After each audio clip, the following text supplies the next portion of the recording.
Hi there, my name's Brian Rennie, and I'm going to tell you a little bit about my background in fashion and hopefully give you some pointers to help your business in these difficult times. It's kind of a weird beginning, but it started with a whore in a corset in a cowboy film and with Cilla Black. Strange combination, you might think, but for a 12-year-old boy living in a council house in Dundee, this was a life changer that put me on a fashion journey that would lead me to meet rock stars, Hollywood actors, top models, and dress some of the most famous celebrities on the red carpet. I always used to love drawing as a kid, and while watching a cowboy film one Saturday afternoon, I was totally intrigued by the saloon girls' dresses and started to draw this. And once I saw that you could change some things and make them more interesting, make them better, this got me really, really excited. So I started to sketch these outfits and again and again. And that evening I was watching Cilla Black show, and she used to wear these amazing dresses. And I started to sketch her outfits and realized that this could be a lot of fun, making the changes to the designs. And how would I to know that years later, Cilla Black would actually become a huge fan of my designs and wore them regularly on her TV show Surprise, Surprise. She would actually go on to spend hours in our Escada boutique in Sloane Street in London, in the VIP area, choosing her outfits. And it was actually quite an expensive thing because she did like a little glass of champagne every now and then. Once I found out you could actually study fashion, after I saw on the evening news a program about Bill Gibb, this designer who came from a small farm up in Scotland, in the north of Scotland. This got me really, really excited, and I thought that's what I want to do. I wanted to be a fashion designer. I received a lot of encouragement at school from my art teacher at Harris Academy, and my mum was dead against me being a designer. She wanted me to get a proper job. It was a long, long fight, but she finally came around, and you can imagine I was the only boy at school interested in fashion, so I got a lot of stick, but I didn't care. I knew what I wanted to do. And I basically taught myself how to sew. My granny taught me how to knit, and I spent every free minute that I could doing this. My mum was actually so against me doing fashion that she tried everything possible to stop me from doing it. But in the end, she actually came around, and I think she was actually quite happy. She became, I think, the best dressed woman in Scotland with a wardrobe full of Escada clothes. Every time she came over to one of the fashion shows, she would go home with suitcases full of clothes. I studied fashion for 3 years at Ravensbourne College of Art in South London, where I got my BA. And then I was accepted for a master's at the Royal College of Art in London, which was no mean feat because around 160 students applied for only 15 places. The excitement of being accepted at college quickly turned to disappointment because I realised I wasn't going to get a grant from Scotland. In those days, once you had a grant for a BA, they wouldn't give you a grant for an MA outside of Scotland. So I thought I would actually have to give up. But my college took pity on me and arranged to pay the fees. And they also gave me 1 day off a week to go and work with one of the tutors, which was actually really good because it gave me very quickly a lot of experience. And this 1 day off a week made me able to pay my rent, basically. So thankfully, the college had a lot of things in place to help students like myself. Money was really tight. I spent a lot of my time living on baked beans, or if I was being really posh, with spaghetti with a splash of Worcester sauce. But the college was really amazing. It was the best time ever. They had fabulous contacts with people abroad. All these different companies came in and gave us some projects. 1 week it was a project with Donna Karan, the next week it was with Max Mara, the next week it was with a jeans company, and that gave me a lot of experience very, very quickly. And the Royal College was really good because it showed you what it was really like to work in the industry. And because of all these projects that we did, there was a lot of opportunity to win competitions. I won one competition for a jeans company, and the prize was a trip, all expenses paid, to Hong Kong, which was really amazing. And then another competition that I won was the opportunity to work with these amazing Swiss fabrics. We were taken over to Switzerland, given the opportunity to choose anything we want from these amazing factories, and then put together a fashion show. Another competition I won was a dress was produced for Harvey Nichols. There was a hat that was produced for British Home Stores. And I spent one of my holidays in Milan working with this company where Giorgio Armani was the designer. So it was really, really amazing experience. The last holiday that I had at the Royal College of Art, I was given the opportunity to go over and work for 3 months with Daniel Hester in Paris doing menswear. And this was my very first experience of working backstage at a fashion show. And this was so exciting. And this really, really confirmed what I wanted to do. Just before the end of year show, where we had to put on a fashion show at the Royal College of Art, we were told that Margareta Lai from Escada was coming in to interview for designers. I was actually asked not to go in for the interview because I had 3 job opportunities already, one of them in Hong Kong, one of them in Milan, and one of them in London. But I really wanted to go in and say hello to Margareta because just a few years before, when I was in the first year at college, a friend of mine who was in the 3rd year, Karen, we always used to have to help the 3rd year students with their collection, and she had actually been offered a job at Escada. So I wanted to go in and just say hello to Karen. So I went in and talked to Margareta. She asked to see my portfolio, and I think she must have been quite impressed because she asked me if I'd like to come over to Munich to see the fashion show. So a week later, they flew me over to Munich. I was supposed to stay just for a few days in a hotel, but ended up staying a week on Karen's sofa because I love Munich and I wanted to get to know more about Munich and more about the company. And this was so amazing. They actually offered me a job straight away. So in September of 1986, I started working as a designer in Munich. At the time, it was a very small design team in a huge company. And because there was only very few of us, we were doing everything. We were not just doing design, we were organizing photo shoots, organizing fashion shows, putting together the shows worldwide, merchandising flagship stores. And the first big fashion show we had when I joined was in December that year.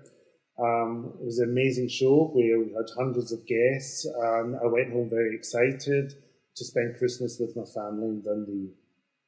While I was in Dundee, I got a phone call from Margareta Lai saying that as I was so good with the models at the fashion show, she would love to take me with her to the photo shoot in New York in January. And if I was interested, she would organize a visa for me, and I'd have to plan to be away for 2 weeks. So I was so excited. My very first trip to New York, picked up in a huge stretch limousine with a box of cookies in the back, champagne bottle, a cheese platter. It was like, wow, what a welcome to New York. We checked into the Plaza Hotel in New York and unpacked the 30 or so overseas trunks that we had with us. And at this time, Margareta was paranoid about the collection being stolen. So although we had these beautiful rooms in the Plaza Hotel in New York, we couldn't really enjoy them because the side of my bed was piled up high with trunks. We had rolling racks of clothes in our room. We had to steam the collection in our bathroom. So it wasn't at all very, very glamorous, but I didn't care. I was in New York and I was going to a photo shoot with some of these amazing top models that I'd only seen from the pages of Vogue. But the next morning was a lesson on how hair and makeup can really change a person. I was in the lift on the way up to the studio of Albert Watson. Now, Albert Watson was a very, very famous photographer, fashion photographer in New York at this time, and he was actually a Scotsman. We had a connection. He actually lived and worked in Dundee for a while, and his wife Liz came from Dundee.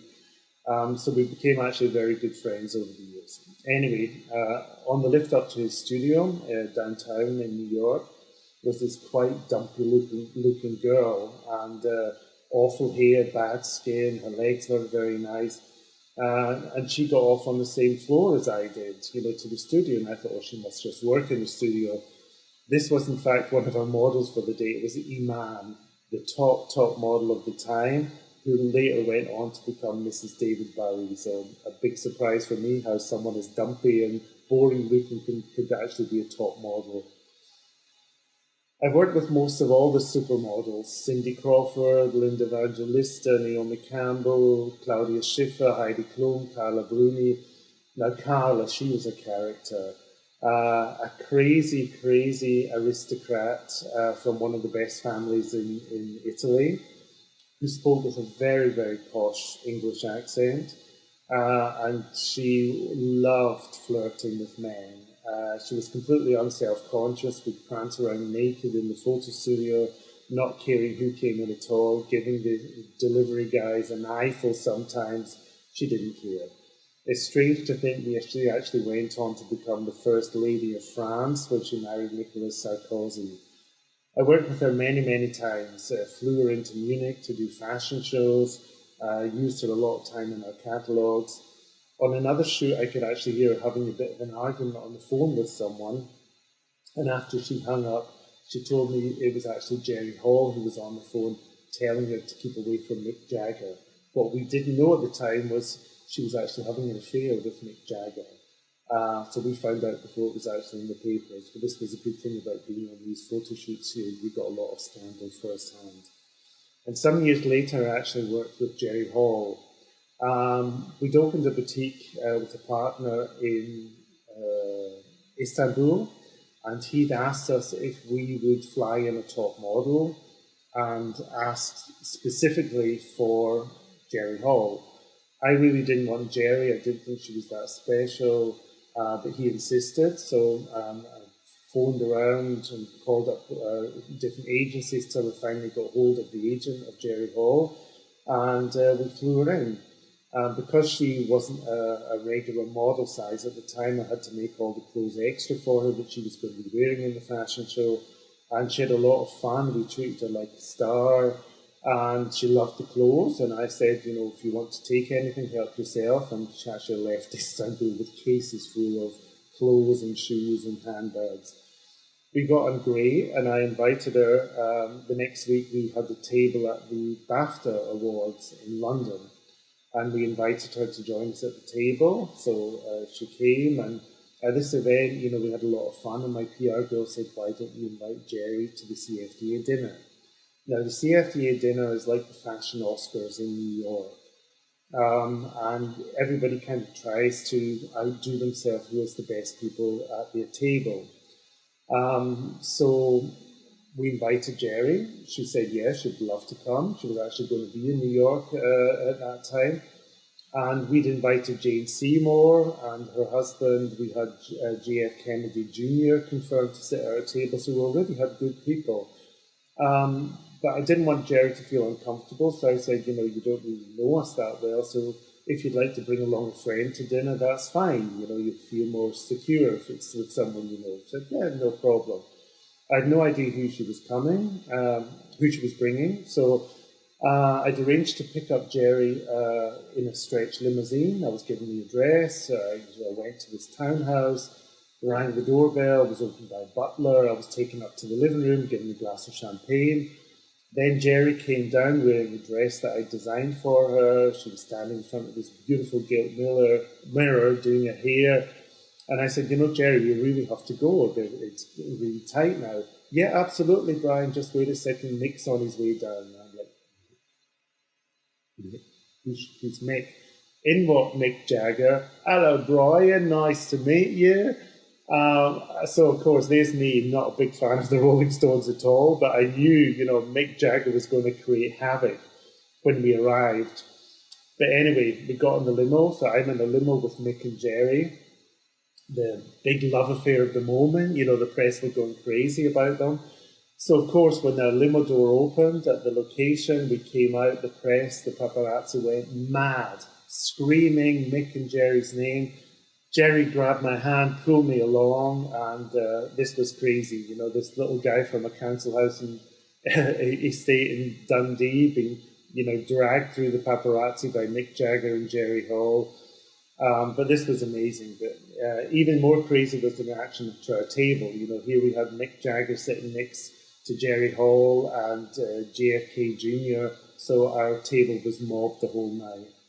And a big kick I got out of this was when I went to the toilet, I was coming back, and Angela Bassett, who'd become a good friend of mine, she ran over to me. Now, I'd actually invited Angela to join us for dinner that night, but she'd accepted an invitation from another designer that I was a bit miffed about because, as I say, we'd become good friends and she wore me a lot this time.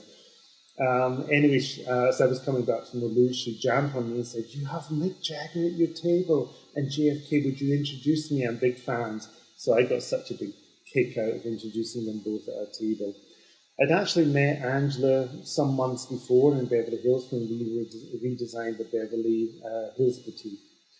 And I have to say, by this time, Margareta had become such an important part of my life. She was a big mentor for me. All of a sudden, she became very sick and she died. And all of a sudden, after 8 years on the job in Munich, I was made design director, taking her place.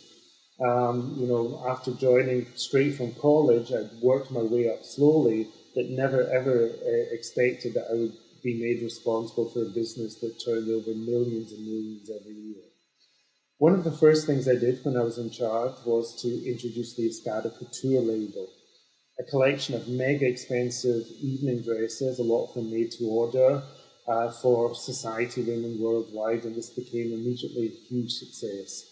The society women went crazy for these dresses, and we had to redesign many boutiques to make space for this new collection, and one of the boutiques was the Beverly Hills boutique. I'd actually added a VIP room in the Beverly Hills boutique, which gave the top customers a chance to look at these amazing dresses in a very, very private location. And also one of the reasons I did this was I'd read that Giorgio Armani was doing a VIP dressing room. I had no idea what it was for and how important it was, but I thought we have to have one too. Angela Bassett was actually one of the very first celebrities to come and view the new couture collection in these new surroundings, and she selected a dress to wear to the Oscars. And this was the start of a very long and good friendship. She wore my dresses many, many times on the red carpet, and we'd often meet for lunch when I was in LA or New York. And I was totally thrilled when she asked me if I would design her wedding dress. She worked together with a very famous stylist, Philip Bloch, and he and I got on great. We kept in touch over the years, so when he asked me a few years later if I'd be interested in designing a wedding dress for another celebrity, of course I said yes, without knowing who the celebrity was. All I knew is she was a relatively new, unknown actress who was doing a movie. He said she was going to be big, but he said he had a big problem trying to get someone to dress her because as she was an unknown, everybody slammed the door in his face and said, "No, we're not interested." I was the only one who'd actually replied and said, "Yes, I'll do it," because of the relationship I had with him. It turned out that her wedding was actually covered by all the major news channels. InStyle covered it exclusively in print. It was all over the place. The unknown was in fact Jennifer Lopez. And her career soared after the film came out. So the international publicity I got for this was crazy. It was absolutely amazing, you know, designing Jennifer Lopez's wedding dress, the first wedding dress. But this was nowhere near the amount of press I got when Kim Basinger won her Oscar for Ellie Confidential.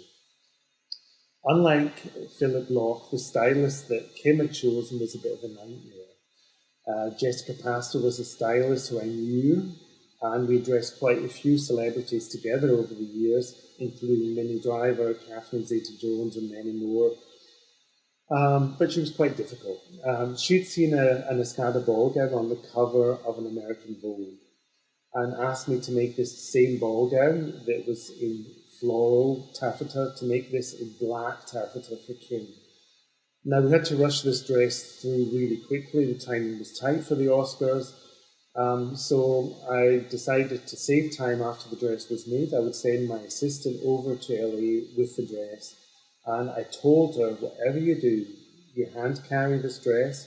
Don't check it in. Whatever they tell you on the plane, you hand carry it. She had to get a flight over Paris. And she didn't hand carry the dress. She checked it in. So with her connection, she arrived safely in LA. The dress didn't. But anyway, it doesn't really matter because by the time she'd arrived in New York, I received another message from the stylist saying she changed her mind and she didn't want to wear this black ball gown anymore that we'd quickly rushed through for a lot of money.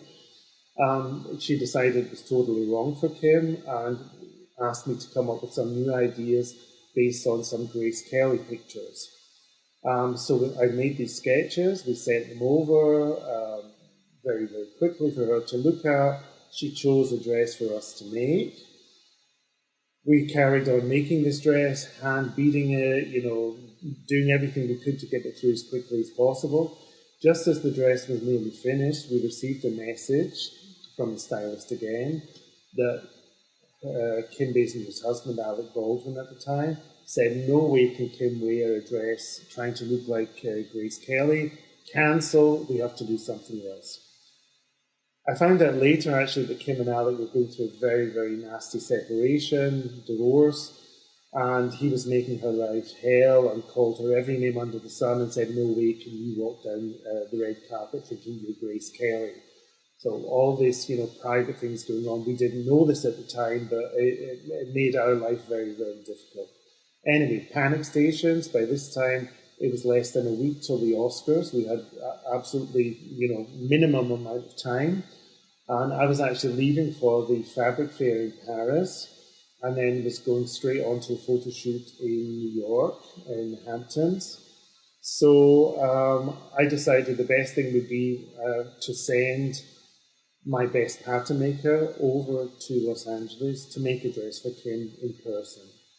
So we brought in some dressmakers from the Escada boutique in Orange County. We set up a small mini atelier in the Beverly Wilshire Hotel. And the poor pattern maker was thrown in the deep end and almost made crazy by the stylist who kept changing her mind. Now, I was on the East Coast in the Hamptons on a photo shoot with a 3-hour time difference. We had our stylist in New York being driven crazy over there. And we were sending sketches back and forward, trying to get things sorted out at the time, and having fittings in the evening, and every dress that was made was not what Kim was looking for. We finally found out that the stylist was not talking to Kim. So we finally got hold of Kim personally and said, what do you want?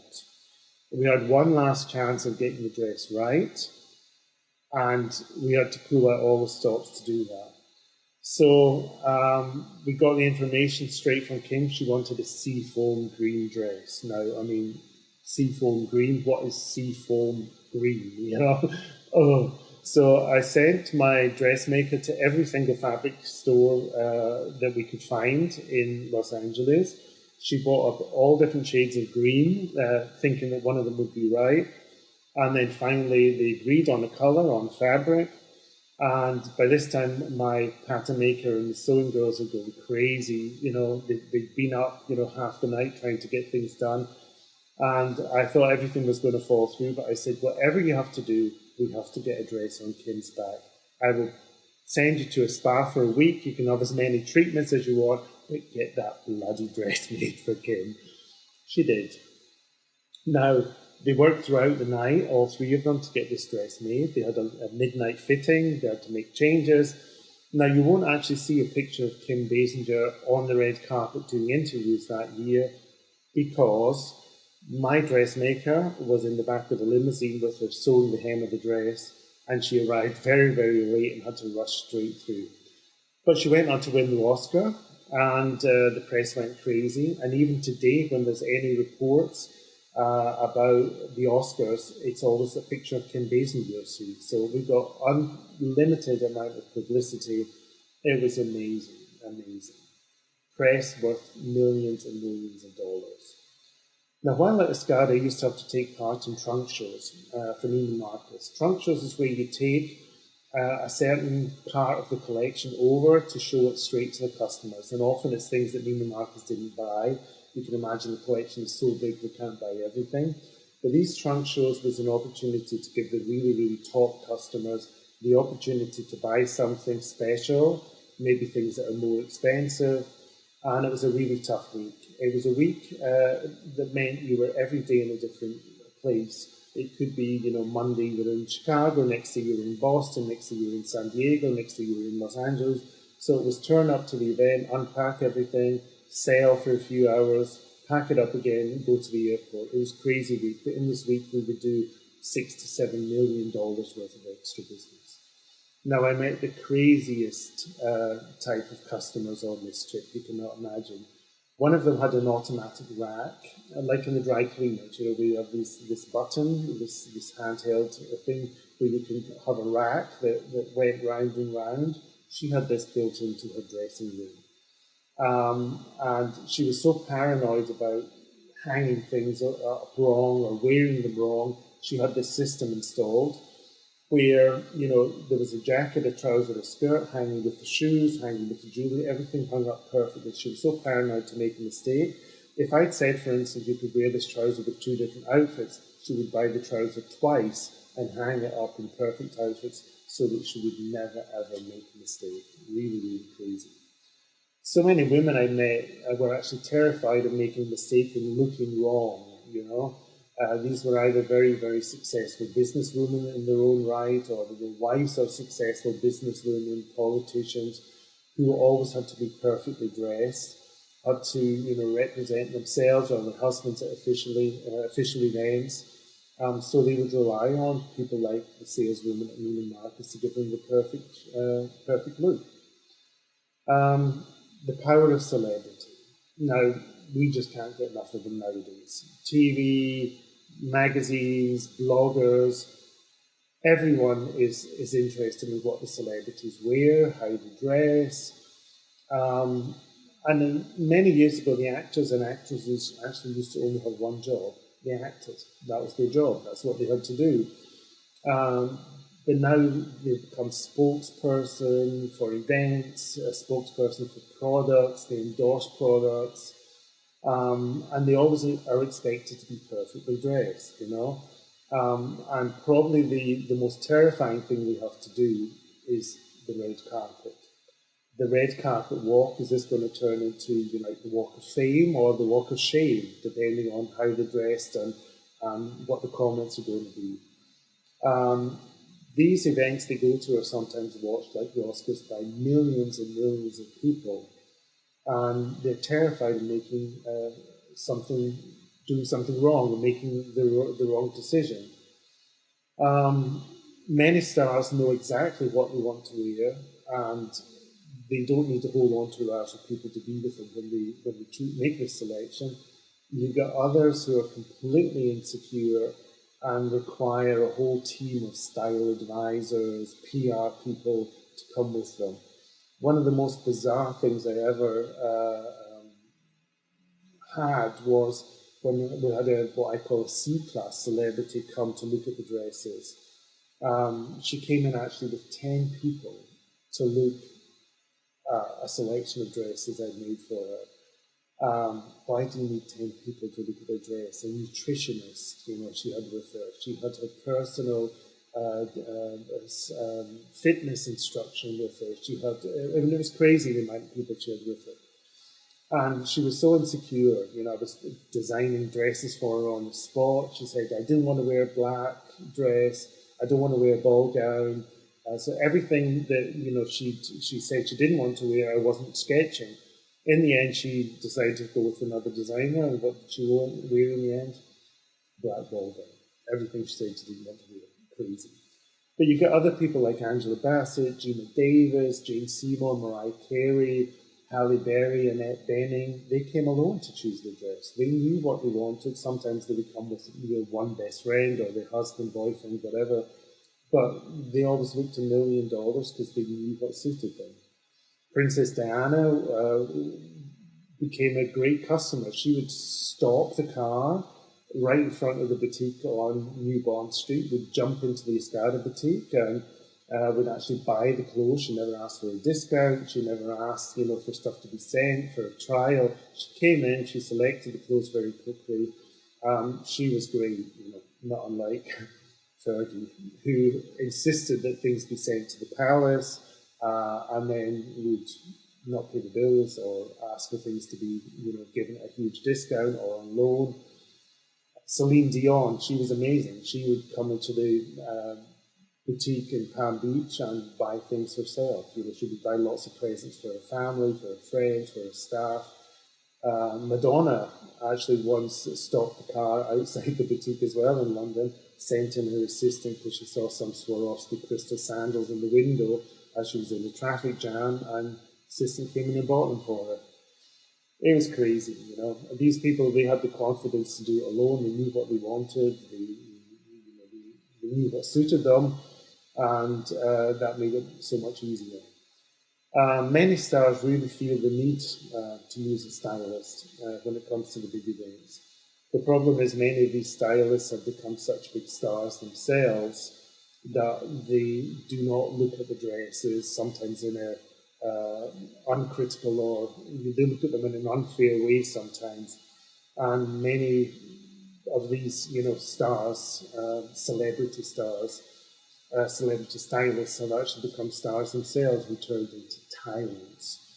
Many become greedy, arrogant, so full of themselves, and the celebrities merely become a pawn in their game, of pitting one designer against another. One stylist I knew, for instance, was offered a car from an Italian designer if she would put one of their dresses on the back of a celebrity. Another designer asked if they could help with a mortgage, paying off the mortgage to get someone in an Oscar dress. It's crazy. I mean, nowadays, celebrities are flown in to sit in the first row with an entourage of people to sit in the front row of a fashion show in Paris. They're given contracts to wear a dress. They're given makeup contracts. They're getting clothes and money thrown at them. They're getting yachts, private palazzos, holidays, if they wear dresses. I'm really, really proud to say I never, ever once paid 1 penny or $1 for a celebrity to wear my dresses. They wore them because they liked them or they liked me. The personal relationship, I think, was very, very important at the time. But actresses now have big competition from what I call the new iPhone celebrities. Anyone with a camera on their phone now thinks they can be an influencer. Influencers are quoted by the fashion companies nowadays, the way celebrities were in the past. They're flown in to sit in the front row at events. They're wined and dined, and sometimes even give contracts to promote the products. Some influencers are paid to say they've designed a collection when they haven't even touched it. All they've done is, sat in front of the camera and said, "Isn't this amazing?" It's crazy. It drives me mad, actually.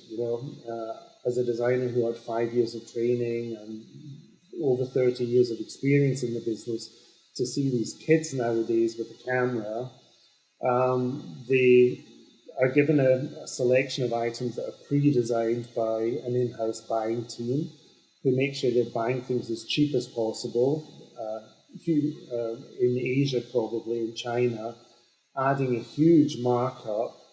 A top that's bought in China, for instance, for £5 will be photographed in a luxurious location by this blogger or influencer, and then flogged for 50, 60 quid to the consumer, to the millions and millions of Instagram followers. It's a crazy system. I'm not a big fan of most influencers. There have been so many stories of influencers who have faked the amount of followers they have. I mean, what proof do you have that they have these millions of followers? Are these millions of followers really, really going to be swayed by what this influencer says, you know? I think people are becoming a lot more savvy now to this phenomena. I have a very famous friend in Germany, for instance, a TV star, ex-footballer's wife who does a lot of TV shows in Germany. She makes a fortune in Instagram posts. Skincare one day, champagne the next, hotels, sunglasses, mobile phone, fitness machines, hotels, whatever. You know, you name it, for a price, she will mention this on her Instagram feed. I mean, good for her, she makes a fortune out of it. But I, for one, know that she would never be seen dead using half of these products. You know, I know her well. She just does it for the money. And I really have followers that fickle that they don't realise this also. I think things are changing now and people are realising this is really a blatant money-making operation. Thankfully, the younger generation are becoming much more aware of the harm being done to the planet, to the environment, on the back of fast fashion, which most often means throwaway fashion. They're questioning the Primarks of this world. They're much more aware of this, you know, throwaway after one wear top that costs £1 or £2. It can only be produced by squeezing every last penny out of every different operation you can, you know, whether it's the sewing, whether it's the shipping, whether it's, you know, distribution, whatever. Everyone is squeezed to make as much profit as possible out of this £1 or £2 top. The trend now is thankfully very much into sustainable fashion, buying less, buying quality goods that will last. And while much of the fashion industry is really suffering at the moment, suffering from the biggest loss in profit ever, seen with store closures all the time, businesses going bust all the time, there are some really bright lights in the industry. Barbour, for me, is a perfect example of a brand that's built a fabulous reputation on long-lasting, good quality products. These products appeal to all different age groups, from all different walks of life. From the Queen to Alexa Chung at a festival, Barbour's got a truly universal appeal.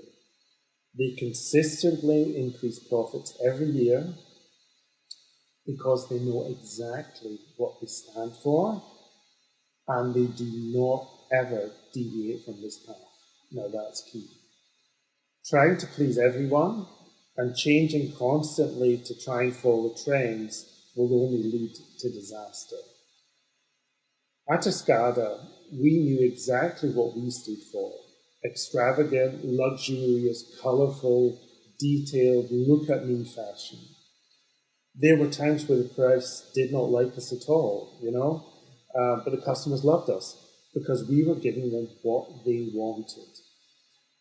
As trends changed, for instance, in the 90s, everything became, you know, understated, toned down, navy blue, black. There was the Japanese invasion, the minimalists like Jill Sander. These were the designers that were hyped in the press, and not Escada with this colourful animal prints and wild, over-the-top fashion. We were given almost no positive press at this time. But despite this, we had our boom years. Why? Because we stuck to our guns, we knew what we were doing, and we carried on giving the customers what they loved most. That was my vision for Escada, and it resonated with the customers. This would be one of my most important pieces of advice. Know what your business stands for, and everything you do should reflect this. Everything. Your internet presence is crucial. This is the potential customer's first impression of the brand, so the right imagery is going to be a deal breaker. Is the customer going to be intrigued by what she sees and continue to explore your site, or be turned off and click away very quickly? And people are impatient nowadays. If your website is too slow, they will give up and leave. I do this. If I'm on looking for something and something's taking too long and I'm watching something that's it. I'm out, you know. And I'm an older person. The younger ones are even more impatient. A big trick nowadays is you have to wake emotion. with your brand. Create an emotional connection to the customer, and you have them. At Escada, we spent a lot of money and time creating the 200-page Escada magazine and advertising campaigns. We shot using only the top models, the best photographers, the best makeup artists, the best hairdressers in the most beautiful, luxurious locations around the world. Jamaica, Los Angeles, the Riviera, Paris, Milan, New York, Seville, Arizona, Miami. We went anywhere and everywhere to inspire and excite our customers and create this emotional bond with them. The magazine was actually our biggest selling tool. At this time, of course, there was no internet. It was the magazine, it was the physical magazine that was the biggest tool we had. The pictures were aspirational. They showed how the collection could fit into the lifestyles of our customers, and it really created this emotional bond. After 20 years with Escada, where it was really like a very close-knit family, although there was thousands and thousands of employees worldwide, it really was a family. But unfortunately, this time, there became a change in ownership. And from a family-run company to a company that was owned by a Russian investor who made the biggest mistake and ignored the cardinal rule: never change a winning team. The Russian owner decided he needed some changes. Although the company was very successful, with a huge positive turnover, he decided to bring in a new CEO who decided to bring in his own people and proceeded to change all the key people in the company and completely wiped out the soul of the brand. I was asked to leave, and although I came out with a very large financial settlement, it was so sad to see the company that at that time I'd spent half of my life with, and I loved so much, to go downhill so fast. When I left, we actually had a turnover of 650 million euros with a very large, healthy profit. Within less than 3 years, with 3 different CEOs, 2 different creative directors, the company went down to under 300 million euros and finally went bust with huge debts. Never change a winning team. Know what you stand for and stick to it. If you think, you're going to change and go with the flow and go and come up with, different direction overnight, it's never going to work. After Escada, I had a 1-year break in Scotland, bought and rebuilt a house in Dunoon, and then moved from Scotland to Stockholm to become creative director of Gant. After Escada, I really didn't want to do fashion anymore. I didn't want to stay in the fashion business. I figured that anything I do afterwards is not going to be as much fun. I'm never going to have the creative freedom that I had with Escada. I always turned down every call from Headhunter I received at this time. But then one day I got a call from Headhunter about Gant. And I was intrigued because I actually studied menswear at the beginning in college, changed to womenswear, and I was actually was allowed to do both for my degree show. I was the first one ever at the Royal College to be allowed to do menswear and womenswear. And the fact that Gant was so strong in menswear, I saw as a challenge. I thought this is something different. I always had this stamp on my head. I was Mr. Escada with these glamorous evening dresses, crazy, feminine, colourful, loud collection. And I was intrigued by the thought about doing menswear. I met the owners and the CEO, and less than a week later, I was in Stockholm as creative director of a brand that turned over roughly estimated brand sales of $1 billion. Coming from a brand like Escada, where I had 19 designers, I had to keep 45 pattern makers busy every day. I had a huge atelier with 40 seamstresses, so I was able to get things turned over very quickly. It was a culture shock going to Gant, where we had 70 people in the whole of the head office, as opposed to 800 in the head office at Escada. And Gant had no pattern makers. They had no atelier. Everything was done in factories all over the world. The collection was developed by product managers, not by designers. Each category had a product manager. So I had to completely change the way I worked, flying to the factories myself to make decisions in factories with the product developers and sign off the products to save time. But what I didn't change was the way I had always created the collection. The vision of the new collection is created very early on in the season, and for me, it was always a mix of the new fashion direction that I figured was important, mixed with commercial savvy. Now, I'm a designer who I think is quite unusual, as I've always been interested and aware of sell-in and sell-out figures. As soon as the collection plan was finalised, then I always pulled in every department to brief them on the new season. Whether it was the salespeople, visual merchandisers, marketing department, or advertising agencies, everyone knew where we were going with the collection at the beginning of the season, and they could start to prepare their part early in the season.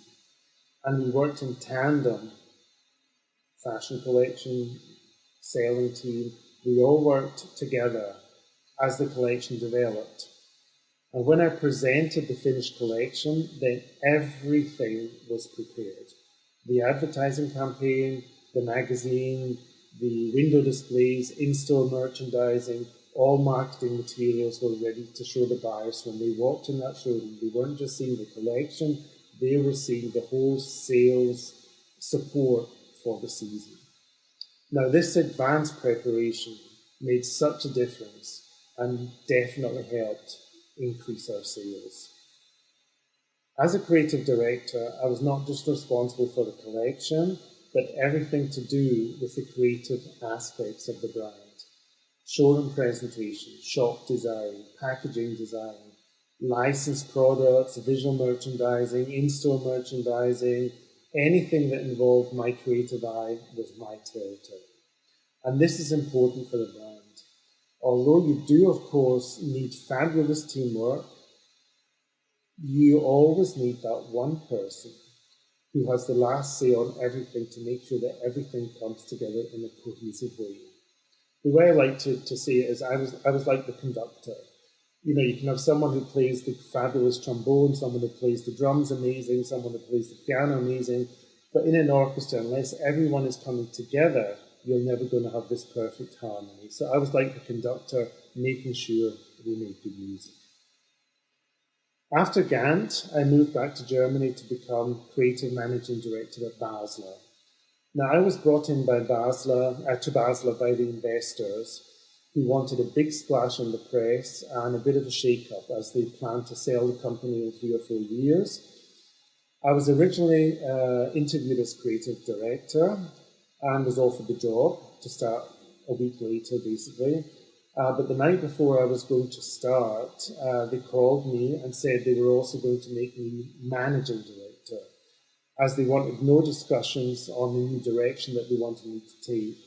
So on one side, this was great, as I was able to very, very quickly reinvent the Basler brand and make many, many changes without having a lot of discussions in the team, and I had budget control over everything, so I could, rearrange the marketing spending that would give us a quicker, bigger splash, and get the message out to the customers very quickly.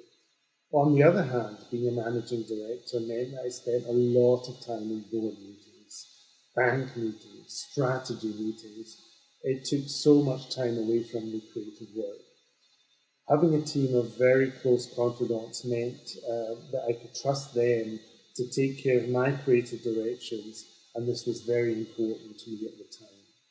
Now, Basler was a challenge, as it was known as quite a boring old lady brand, so I had to very quickly change people's conception of the brand.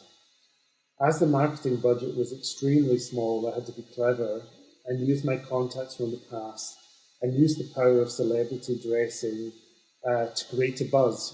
I had stars such as Jennifer Lopez, Oprah Winfrey wearing dresses that I designed for them. I restructured the brand, going from 7 sub-labels to one collection with 4 sections geared towards different types of customers. The plan was to make it easy for the buyer to find what they were looking for. So I had white label for a sporty customer. I had the pink label was the classic customer, the black label was the coat collection, and gold label was the fashion highlights. Now everything could be mixed together easily. Colours always match, but just each label you knew exactly. If I was a buyer looking for casual elements, I would go to white label. If I was an international customer who wanted high fashion, I would go to gold label and then pick things from other collections to mix together. With the gold label, this appealed to the international high fashion customer. And with this, for instance, I took the Bloomingdale's business in America from a $6 million business when I first started to $24 million in 2 years. At Basler, something similar happened at Escada. New ownership changes, financial organizations all of a sudden, were in charge. And then I decided it's time to leave. I don't want to go through all this financial hoo-ha again. So I took the big step to leave and set up my own companies, I should say. Rennie Couture and Fabscots Limited. Rennie Couture, I've been offering made-to-measure couture dresses for society ladies, celebrities, stars, private clients. And then I've been doing a lot of consulting for various brands, as varied as doing a collaboration with Barbour for the German market, Barbour x Brian Rennie, as well as launching a collection for a bathroom company in Germany. Now, these are very, very different areas, completely different: bathroom, Barbour, couture dresses. But the important thing is, when you have a creative eye, you can lend yourself to lots of different types of projects. And my next message would be, this creative eye is extremely important in getting your message across, whether it's packaging, whether it's online sales. Do not underestimate the importance of a good creative eye. The fashion business has changed so much now, and it's not always for the better. The internet has changed so many things. Fast fashion companies like Zara and H&M have killed off so many businesses. Luxury is still booming, but boosted, of course, by makeup, fragrance, and handbag sales. Luxury is a very difficult word, as it does not just mean expensive. The perception of luxury is changing. People expect experiences now. The key to luxury will always be centered around the idea of exclusivity. I just read yesterday a very interesting article in an e-tailer report. Affluent customers may be spending more on luxury goods and services than ever before, and they may still be using these purchases to help shape their identity. But increasingly, luxury is no longer defined only by concepts of quality, comfort, and elegance. Luxury expenditures are today going well beyond products that are expensive, produced by coveted brands, or simply hard to get hold of. Today's high-earning consumers are looking for experiences that help them learn, differentiate themselves, express who they are, and have a purpose beyond comfort and pampering. Technology is playing an increasingly important role in this, and luxury brands will do well to make sure they are incorporating emerging tech such as artificial intelligence and augmented virtual reality experiences into their offering. Now, this is important. Ultimately, the concept of luxury is becoming less about products consumers want to own or places they want to visit, and more about who they want to be. Luxury brands that understand this and help their customers live up to self-actualization aspirations can give themselves a competitive advantage. It's the mid-level companies who have suffered the most recently.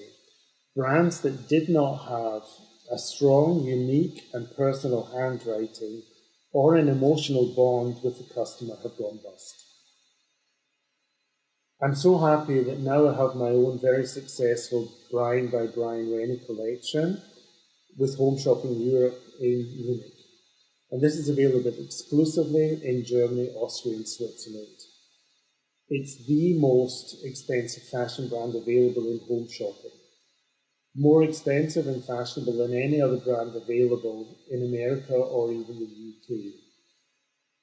I saw the internet fashion companies seem to be booming and thriving. So I sent a short, quite cheeky email to the home shopping channel HSE24, and they immediately called me in for a meeting as they were intrigued. We did some brainstorming and signed a 5-year contract where they produce a collection under the name Brian by Brian Rennie. I own the name Brian and Brian Rennie, and I have complete creative control over the collection. They produce the collection and sell it exclusively on HSE24 through TV and online.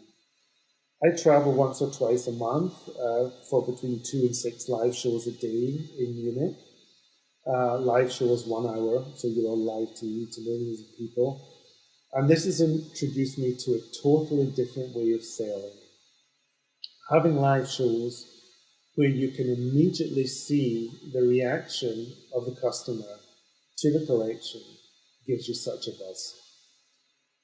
Best sellers are leather jackets for €500 and embellished jeans for around €160, so it's not cheap. We also added a home collection that's been relaunched this autumn with luxurious printed bedding, throws and cushions, as well as scented candles and decorative items. Now, I was really keen on introducing scented candles, although you would think for home shopping, TV shopping, scented candles, this must be a challenge to sell a product that's so much based on smell, something that you cannot actually smell on TV. But this isn't an issue if you create and awaken enough emotion around the product. This takes me back to this emotional connection to the customer. I've even managed to sell 5,000 bottles of my first perfume, Wild Glamour by Brian Rennie, at €80 a bottle. Imagine selling a fragrance on TV that no one can smell. But by creating a story around the fragrance and giving the inspiration behind the juice, we made this connection with the customer, and it resonated with the customer. We were able to sell 5,000 bottles, no problem. Be open to new ways of selling. No one had ever sold a sheepskin coat for €1,500 on home shopping before. We took the chance and it sold. It's really great to be based back in Scotland and to see how much untapped potential there is out there. The love affair with Scotland has never been stronger, especially in Europe, where Scotland's stand on Brexit was featured so prominently in many news programmes. Every time I travel, people will say, "Oh, you're from Scotland? Oh, it's amazing, yeah. And Brexit, yeah, and the Scots want to stay with us." You know, this is something to use to your advantage. Wherever I go throughout the world, wherever I've been, as soon as you say you're from Scotland, people get so excited. They talk about trips that they've had, where they met these fabulous people and people are so friendly, or they talk about a dream trip that they've always wanted to make to Scotland. They see Scottish products as often quality, and they love the rich heritage that we have. The romance of Scotland is not to be underestimated in attracting new business. The challenge is to go beyond the classic whisky and shortbread image. Develop and market products with a more modern appeal. In this design Instagram-led age, the visual power of your message needs to be strong and unique.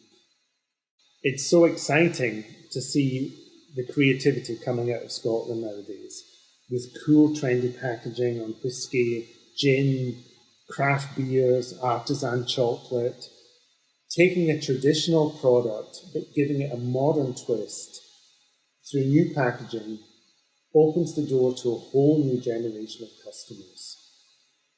Telling the unique story behind the product cannot be stressed enough. You need to stand out from the crowd. Whatever you do it well and make the customer feel special. I was always quite amused at the Paris Fabric Fair, where I always tried to buy some fabrics from Scottish manufacturers. After visiting the Italians, where they often had amazing presentations, you were welcomed as an honoured guest, offered refreshments in the best way of Italian products, wine, cookies, chocolate, cheese, We would then go on to the Scottish tweed stands. They were often quite grubby and depressing. And it was actually embarrassing for me. I dragged my team along and said, come on, we have to buy someone from Scotland. And after getting spoilt from the Italians, you walk onto the Scottish stand where there'd be a Tesco plastic bag in the corner and bad presentation. And although the tweeds were beautiful and we were able to adapt them to suit what we were looking for, we always found something. But you always left the stand with never the same feeling as you left the Italian stands. You never had that feeling that you bought something special. We would actually often go work directly because of time constraints. We would work directly with our fabric suppliers. And we'd visit the most important print and fabric companies ahead of the fabric fairs. Visiting companies like Etro or Ratti in huge villas on the banks of Lake Como to go through their archives was always a fabulous experience. Their archives were amazing, so well curated. They always had things selected for us based on our requirements that we'd given ahead of time. And one time I organised a visit to a tweed company in the Borders in Scotland, where we wanted to search the archives for ideas, only to find that nothing was prepared for us. Nothing. We actually ended up climbing ladders into their attic to go through dusty boxes filled with old samples to find the inspiration we were looking for. So the message here is treat your customer as a valued and special guest. Always try and make their life easier by being well prepared.